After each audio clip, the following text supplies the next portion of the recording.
Hello friends, स्वागत है आप सभी लोगों का हाईवे क्लासेस पर। आज हम लोग मेंसुरेशन से पार्ट नंबर 16 डिस्कस करेंगे और यहाँ पर आज हम लोग डिस्कस करने वाले हैं घन के अच्छे क्वेश्चंस, यानी कि घन और एक दो क्वेश्चन घनाभ के मिक्स हैं, यानी कि उसके अच्छे क्वेश्चन हम लोग डिस्कस करेंगे। बहुत ही ज़बरदस्त क्वेश्चन होने वाले हैं। इससे पहले हम आपको बता दें कि अगर आपने वो लेक्चर जो पीछे छूट गए हैं नहीं देखे हैं तो उसके लिए आप डिस्क्रिप्शन में हमने आपको कुछ लिंक्स प्रोवाइड करी हैं। जैसे एडवांस मैथ्स का पूरे मैथ देखनी है तो उस पर क्लिक करना, और ये एडवांस मैथ ही चल रही है, और अर्थमेटिक का देखना है तो आप उस पर देखना, ठीक है। बाकी आपके जितने भी ग्रुप डी रेलवे के वगैरह exam paper triple S C, तो आप उसको अर्थमेटिक को जरूर देखिएगा, ठीक है। आप वहाँ पर UP TET test super TET के लिए सीरीज चल रही है, लेकिन आपके लिए बहुत इंपॉर्टेंट है। बेसिक से सारी चीज़ें आपको वहाँ पर सिखाई जा रही हैं। और हम आपको बता दें, ये लेक्चर तभी देखना जब आपने पीछे वाले लेक्चर देखे हों घन और घनाभ के। और हम तो ये कहते हैं शुरू से देखिए पार्ट नंबर 1 से, और देखते रहिए लास्ट तक। मेंसुरेशन बहुत ज़बरदस्त हो जाएगी आपकी, एडवांस बहुत ज़बरदस्त हो जाएगी। तो चलिए, यहाँ पर हमने जो क्वेश्चन आपको करवाए थे घन के, और कुछ बेसिक क्वेश्चन करवाए थे और उसकी प्रैक्टिस कराई थी। आज कुछ एडवांस क्वेश्चन हैं जो हम आपके साथ डिस्कस करेंगे। और घन में हमने आप सभी को ये चीज़ हमने आपको रटाई थी कि भाई जो घन होता है उसकी सभी सतह बराबर होती हैं। पीछे का आपको याद होगा, तभी हम आगे बढ़ पाएंगे।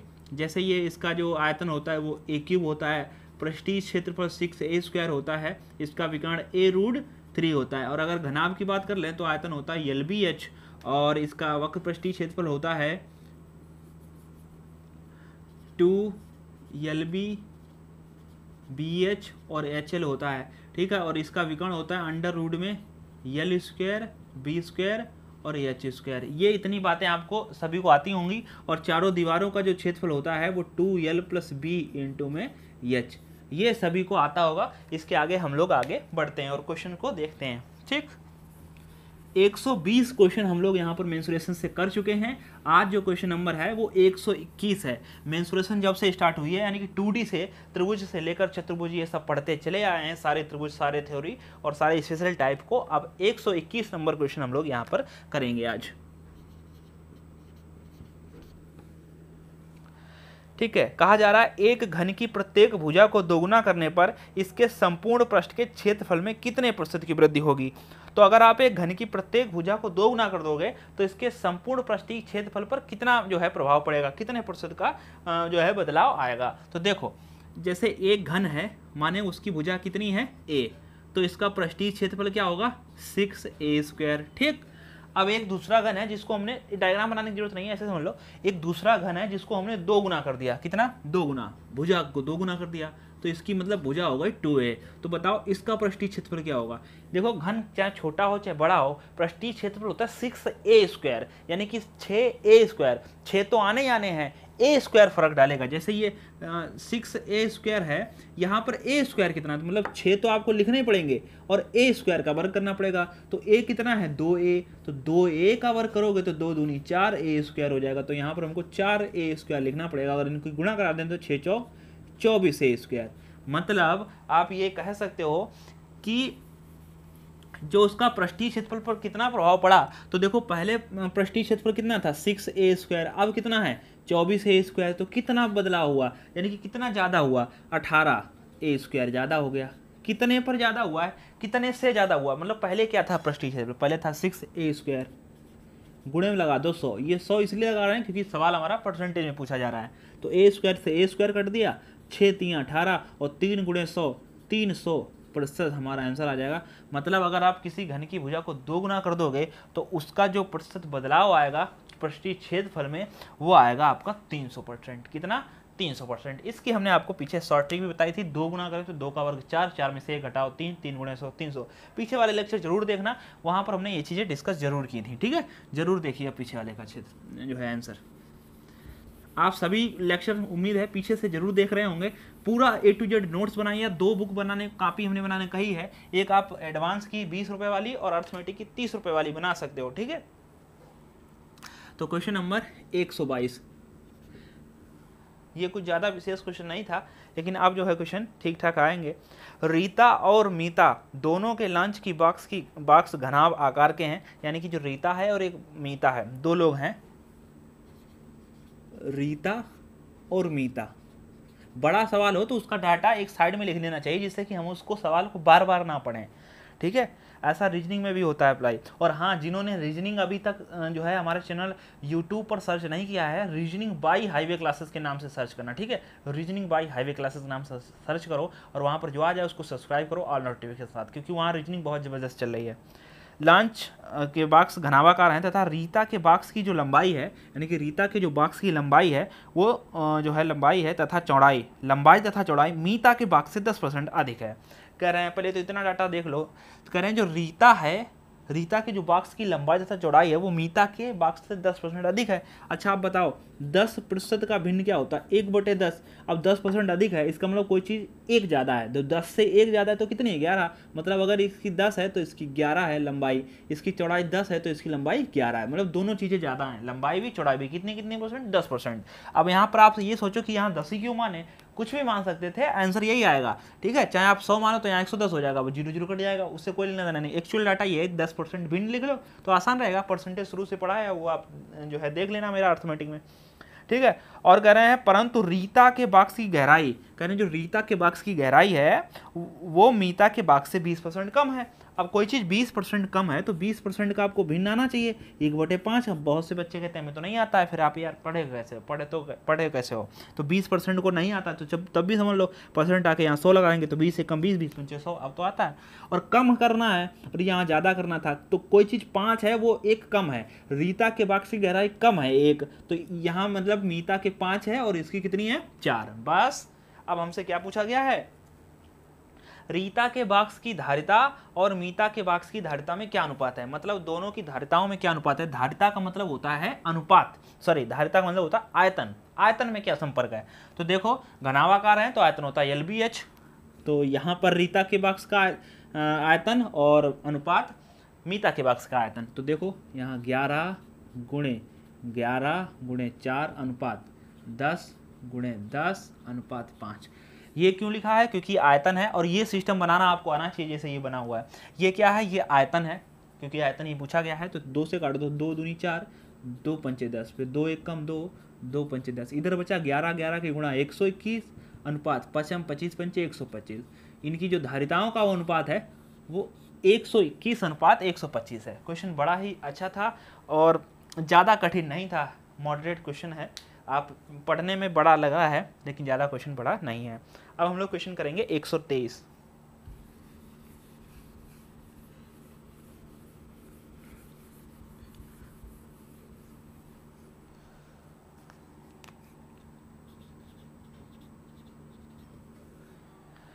तो देखिए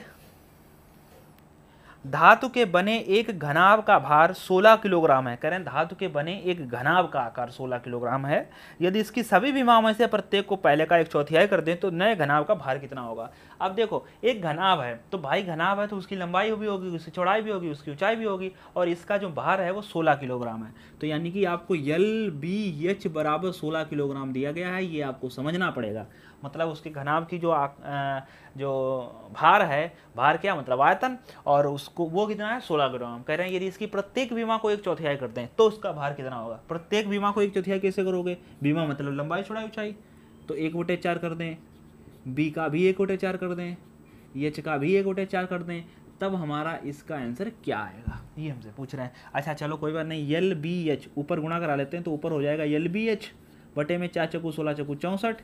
आप इसको 16 × 4 लिख लो, या पूरा 64 लिखना चाहो पूरा 64 लिख लो। चलो लिख लेते हैं, आपको होगा ये क्या कर दिया, अलग सी चीज़ें कर देते हो, क्योंकि हमें आगे आगे का दिखता है। तो 4 चौकू 16 चौकू 64, ठीक है, हमने 64 लिख दिया, मतलब हमको इतने का मान चाहिए।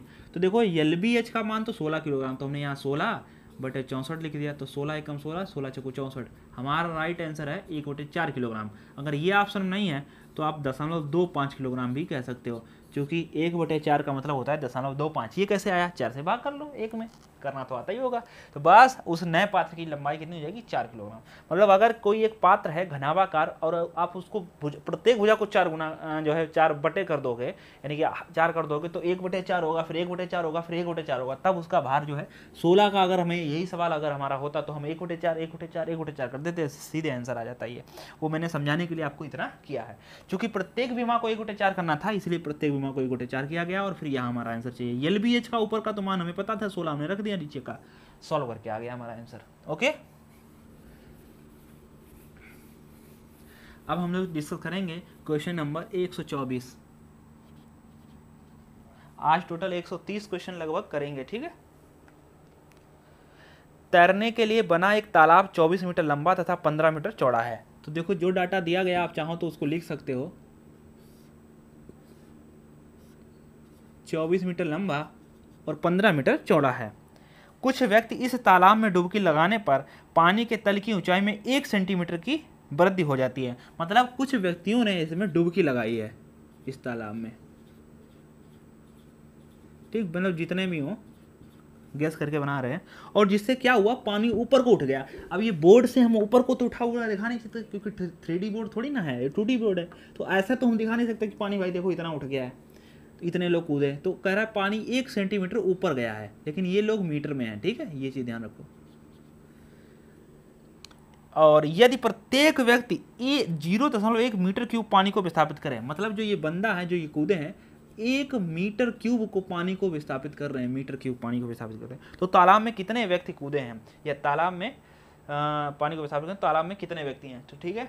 तो ये सवाल थोड़ा अच्छा सवाल है, लेकिन है एक ही लाइन का, बस समझने की बात है। पहले आप समझ लो इस चीज़ को, फिर हम आपको कोशिश करते हैं बनाने की। जैसे मान चलो एक कोई चीज़ है, मान लेते हैं ये हमारे पास एक गिलास रखा हुआ है, इस गिलास में आधा पानी हो और आधे पानी के बाद में हम एक कंकड़ डालें, 1 डालेंगे, 2 डालेंगे, 3 डालेंगे, कौवे वाली कहानी तो सुनी होगी आपने।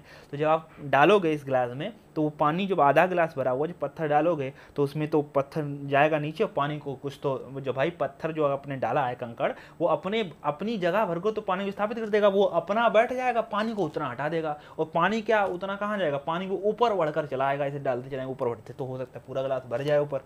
तो कहने का मतलब ये है कि आप कैसे पता करोगे कि मतलब कितने कंकड़ पड़े हैं, तो करो ये कि आप ये करो, पूरा ऊपर तक भर जाएगा, मान लेते हैं जितना भी भर जाए, आप करो ये कि आप इस पात्र का आयतन निकाल लो और उसको बराबर कर दो, एक पत्थर और समान साइज के पत्थर होंगे मान लो, और एक पत्थर का आयतन निकाल गुणे में n कर दो, मतलब टोटल जितने पत्थरों का आयतन बराबर जितना पानी ऊपर उठा होगा उतना ही आयतन। अच्छा एक चीज सोचो, जितने लोग कूदेंगे पानी तो उतना ही ऊपर आएगा, मतलब उतना मीटर आएगा, मतलब जितने लोगों का आयतन होगा उतने मीटर का पानी आयतन के ऊपर आएगा। ये चीज़ समझने वाली बात है, सवाल तो लगा ही रखा है, बस थोड़ा सा समझ लो तो आने वाले सवाल हो सकता है आप कर जाओ, या जिनको आते हैं बहुत ही अच्छी बात है।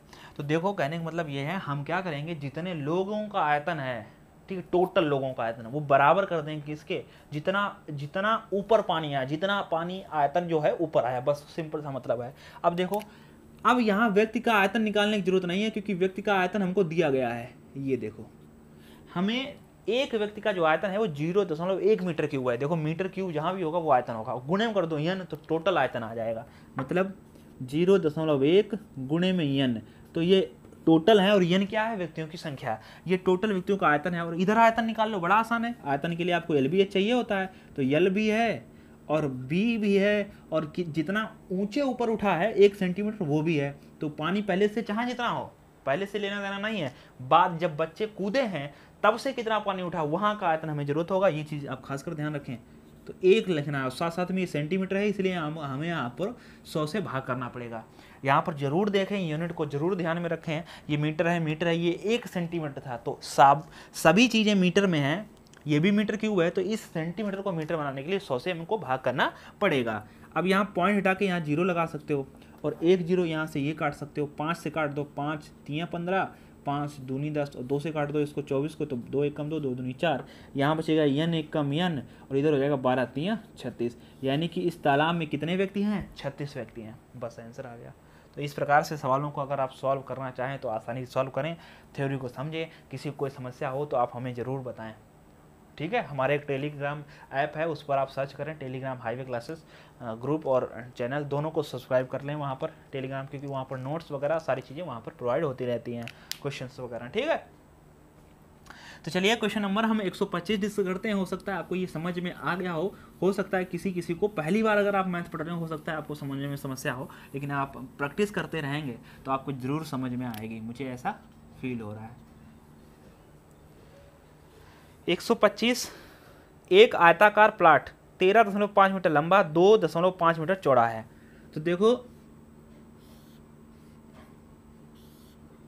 एक आयताकार प्लाट है जो 13.5 मीटर लंबा है, मीटर में है, और 2.5 मीटर चौड़ा है, 2.5 मीटर चौड़ा है। ठीक, इसमें एक आयताकार टंकी 5 मीटर गुणे 4.5 मीटर गुणे 2.1 मीटर खोदी गई है से निकाली गई मिट्टी को प्लाट के शेष भाग में समान रूप से बिछाया गया है। इस प्लाट के धरातल की ऊंचाई में कितनी वृद्धि होगी। अब देखो थोड़ा सा हम पहले ये समझाते हैं इस क्वेश्चन को कहना क्या चाह रहा है। जैसे ये एक प्लाट है और इस प्लाट में एक गड्ढा खोदा गया, ऐसे मान लेते हैं ये कुछ ऐसे लंबाई चौड़ाई है, और ये गड्ढा जो खोदा गया है इसकी लंबाई भी है, इसकी चौड़ाई भी है और इसकी गहराई भी है।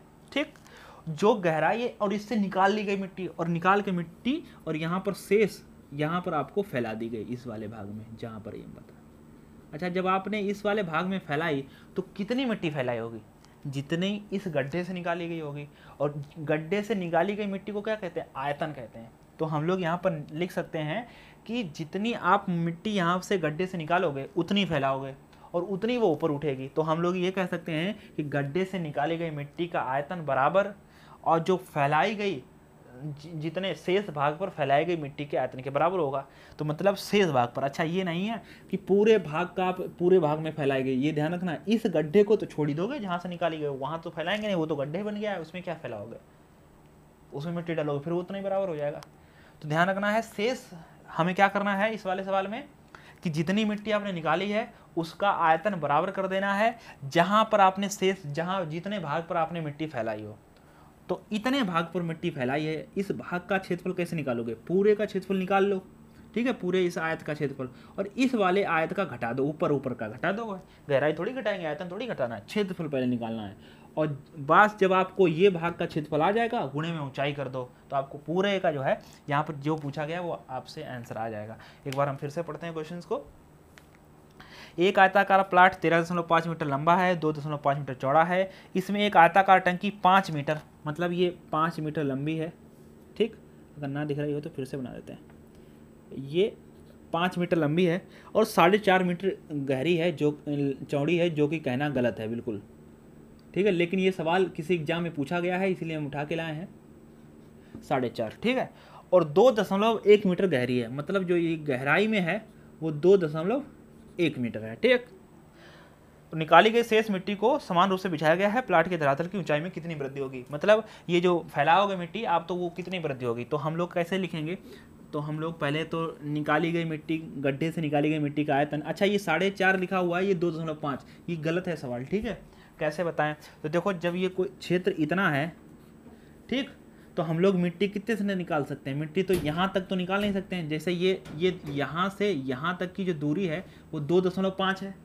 ठीक है, और अब ये वाले ये कह रहे हैं कि 4.5 है, तो 4.5 तो यहाँ तक होगा जाके, तो यहाँ तक तो है नहीं, इसलिए सवाल है गलत। लेकिन हम इसको फिर भी लगाएंगे क्योंकि यहाँ से हमें कोई लेना देना नहीं है पूरा, यहाँ पर हमें सत्यता की जांच नहीं करनी है, सवाल लगाना एग्जाम में पूछा हुआ सवाल है। ठीक है, तो यहाँ पर हम बस गड्ढे का मिट्टी का आयतन, वो आपसे कॉन्सेप्ट समझना चाह रहा है कि आपने ये कॉन्सेप्ट पढ़ा है कि नहीं पढ़ा है, बस। ठीक है, छोड़ के आओगे तो भी गड़बड़ हो जाएगा, नहीं छोड़ के आओगे तो भी गड़बड़ हो जाएगा। ठीक है, तो इसलिए हम लगा सकते हैं, कॉन्सेप्ट लगाएंगे, बस आपको थोड़ा सा धैर्य रखना है। तो देखो यहाँ पर गड्ढे से निकाली गई मिट्टी का आयतन, यहाँ पर हम लोग अगर पूरा लिखना चाहें तो आप लिख सकते हो, गड्ढे से निकाली गई, ये बवाल है इसको मिटाओ, गड्ढे से निकाली गई मिट्टी का आयतन। ऐसे पूरा लिखना नहीं होता है क्योंकि वो कंडीशन में है। तो निकाली गई मिट्टी का आयतन कैसे निकालोगे, 5 गुणे 4.5 गुणे 2.1। भाई जितना लंबाई चौड़ाई ऊंचाई होगा उतनी तो मिट्टी निकालोगे, गड्ढे से निकाली गई मिट्टी सबकी गुणा कर लो। तो 25 के 5 और 5 को भी 2 22, अब 21 से गुणा कर लो, 21 पंचे 105 के 5 हाथ से लगे 10, 21 दूना 42, 10 52 के 2 हाथ से लगे 5, 21 दूना 42 और 5 47। अब देखना एक अंक ये और एक अंक ये, 2 अंक बाद दशमलव लगेगा, यहाँ पर आप ध्यान दो, तो 47.5 हो जाएगा। मतलब गड्ढे से कितनी मिट्टी निकाली गई है, 47.25 मीटर क्यूब मिट्टी निकाली गई है। ठीक, अच्छा, अब फैलाए जाने वाले भाग का क्षेत्रफल, मतलब जितने भाग में मिट्टी फैलाई गई उसका क्षेत्रफल निकालो और इंटू कर दो h, तो आपका आयतन होता है। भाई आयतन क्या होता है, आधार का क्षेत्रफल गुणे ऊंचाई, यही तो क्षेत्र आयतन होता है। तो यहाँ पर जितना क्षेत्रफल में फैलाई गई मिट्टी उसका आयतन निकालो। कैसे निकालोगे, ये लंबाई कितनी है 13.5, ये चौड़ाई कितनी है 2.5, इसमें से ये वाली क्षेत्रफल घटा दो, ये वाला क्षेत्रफल, इसमें मिट्टी नहीं फैलाएगी। तो कैसे, तो फैलाई गई मिट्टी का क्षेत्रफल, ठीक।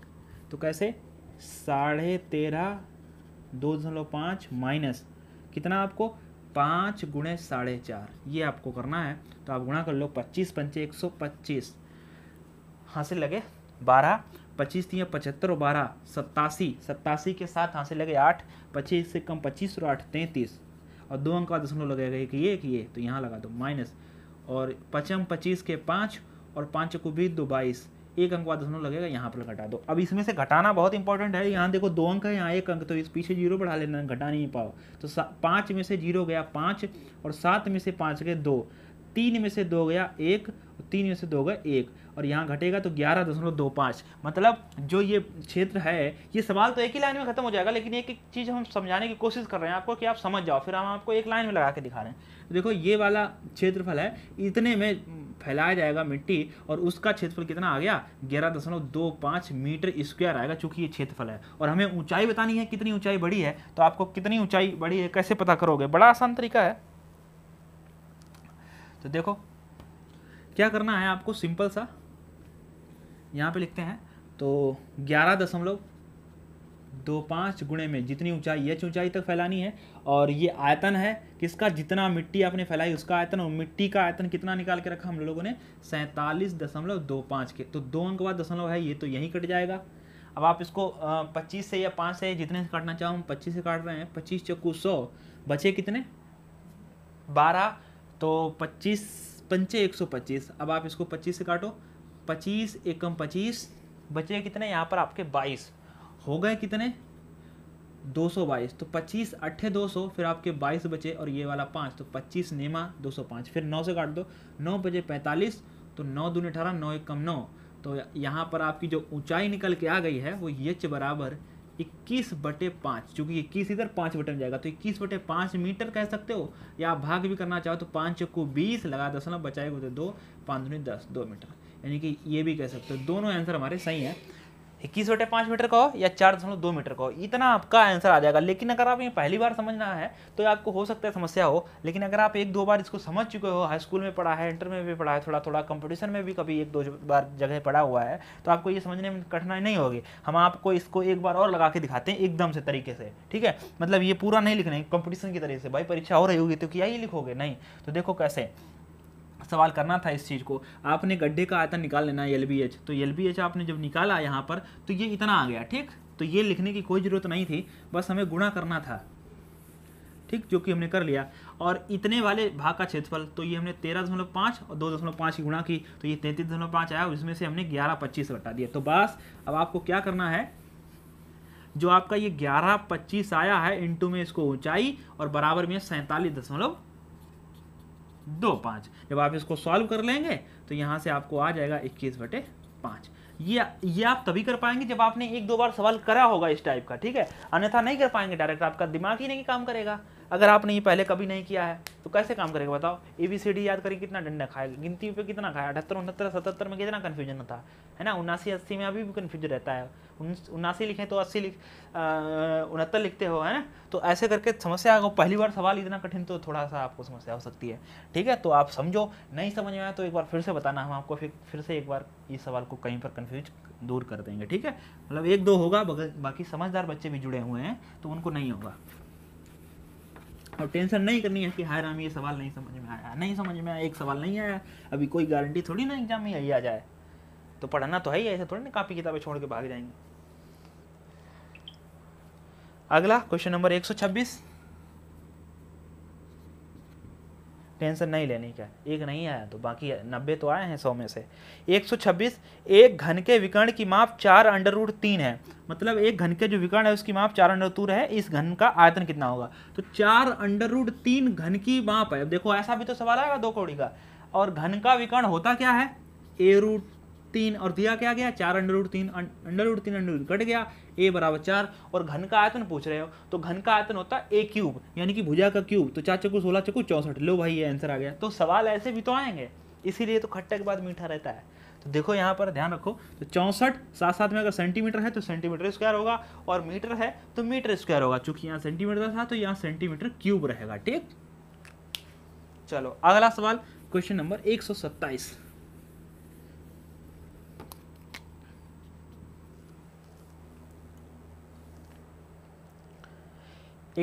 दो घनों के आयतनों का अनुपात 27:64 है, इनके संपूर्ण पृष्ठ के क्षेत्रफलों का अनुपात बताइए। तो बड़ा अच्छा सवाल है, थोड़ा सा लॉजिक। दो घन हैं जिनके आयतनों का अनुपात 27:64 है, ये चीज हम पीछे समझा चुके हैं। अच्छा, घन क्या होता है? ए क्यूब, और दूसरे की भुजा मान लेते हैं वो भी ए क्यूब। अच्छा, आपको इन अगर इनकी भुजाओं का अनुपात चाहिए तो क्या निकालोगे? ए अनुपात ए निकालोगे। ये आएगा कैसे? आपको अंडर रूट क्यूब रूट करना पड़ेगा। क्यूब रूट, कोई भी नंबर यहाँ पर दिया गया उसका क्यूब रूट कर दो तो आपको भुजाओं का अनुपात पता चल जाएगा। तो यहाँ पर 27:64 ये अनुपात दिया गया है किसका? आयतन का। और हम अगर भुजा का अनुपात निकालना चाहें तो कैसे निकालोगे? तो 3 और 64 का घनमूल 4, तो 3:4। और आपसे पूछ रहे क्षेत्रफल बताओ, तो क्षेत्रफल के लिए आपको जस्ट वर्ग करना है। तो 3 का वर्ग कितना? 9, और 4 का कितना? 64। ये आंसर है, बस यही आंसर है, समझ लो। ठीक है। अच्छा, पृष्ठीय क्षेत्रफल पूछा गया, तो पृष्ठीय क्षेत्रफल क्या होता है? 6a² अनुपात 6a² होगा। 6 तो कट ही जाना है। अब a² और a² करना है, तो अब a किसका? तो a क्या है? 3, और इधर क्या है? 4। तो 3 का वर्ग 9, 4 का वर्ग 16। देखो इनमें से कुछ भी दे सकते हैं। जैसे मान लेते हैं आपसे दिया जाता है कि पृष्ठीय क्षेत्रफलों का अनुपात 9:16 है, और आयतन बताओ। तो सबसे पहले हमें भुजा पर आना पड़ता है, इसका वर्गमूल लेना पड़ता है। 9 का वर्गमूल 3 और 16 का 4, और आयतन निकालना पड़ता है। तो 9 3 27, और 4 चक्कू 16 चक्कू 64, ये 3 3 9 3 27, ये करना पड़ता है। तो आप इधर का उधर जाना, तो आप ध्यान रखना है, वर्ग क्षेत्रफल पूछेंगे तो वर्ग करना है, आयतन पूछेंगे तो क्यूब करना है, और आयतन देकर भुजा निकालनी तो क्यूब रूट, वर्ग देकर भुजा निकालनी तो वर्ग रूट। तो ये आप ध्यान रखो चीजों को। ठीक, चलो इसका राइट आंसर क्या होगा? 9/16।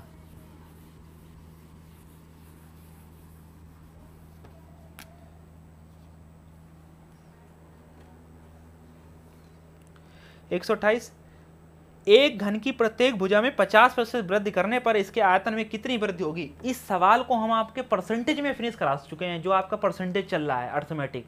जाइए वहां पर जरूर देखिए, डिस्क्रिप्शन में लिंक है, पूरा देखिए, पूरा A to Z वहां पर अर्थमेटिक। ठीक है, तभी इस कॉम्बिनेशन के साथ में चला रहे हैं, आपकी मैथ बहुत जल्दी कवर हो जाएगी इस बार। ठीक है, तो एक घन की भुजा में 50% की वृद्धि कर दो तो इसके आयतन में कितने % की वृद्धि? तो इस सवाल को आप कैसे लगाओगे? तो देखो इसको ऐसे लगाना, 50% का मतलब होता है 1/2, और वृद्धि हो रही है तो यहाँ पर प्लस लगाएंगे, मतलब कोई चीज़ 2 से 1 ज़्यादा हुई है, तो 2 से 1 ज़्यादा क्या होता है? 3।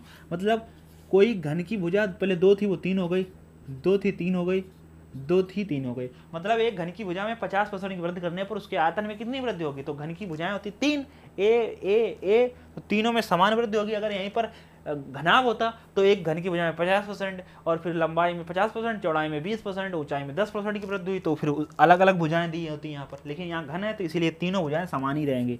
तो देखो 2 दूनी 4 दूनी 8, 3 3 होती है 27।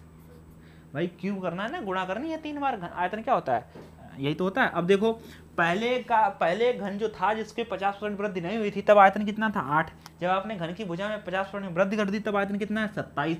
वो आपसे पूछ रहे हैं कितने प्रतिशत की वृद्धि हुई है, तो कैसे पता करोगे? कोई चीज 8 से 27 हुई है तो कितनी वृद्धि हुई है? 19। कितने पर? 8 पर। गुणे में क्या लगाओगे? 100। तो आप इसको गुणा कर सकते हो, तो 19 गुणे 100 1900 होता है, आप ऐसे लिख सकते हो, और बटे में 8। अब चाहो तो यहाँ भाग कर सकते हो। तो 8 दूनी 16, बचे कितने? 3 हो गए कितने? 30। तो 8 3 24, ठीक है, बचे 6 हो गए 60, 8 7 56, लगाए दशमलव, बचे थे 4 हो गए 40, 8 पंचे 40। तो यह आ गया 237.5% की वृद्धि हुई है। ये आप जरूर ध्यान रखें। इस टाइप के क्वेश्चन को आप ऐसे लगा सकते हो, एक तेरा खाना से भी लगा सकते हो। कैसे?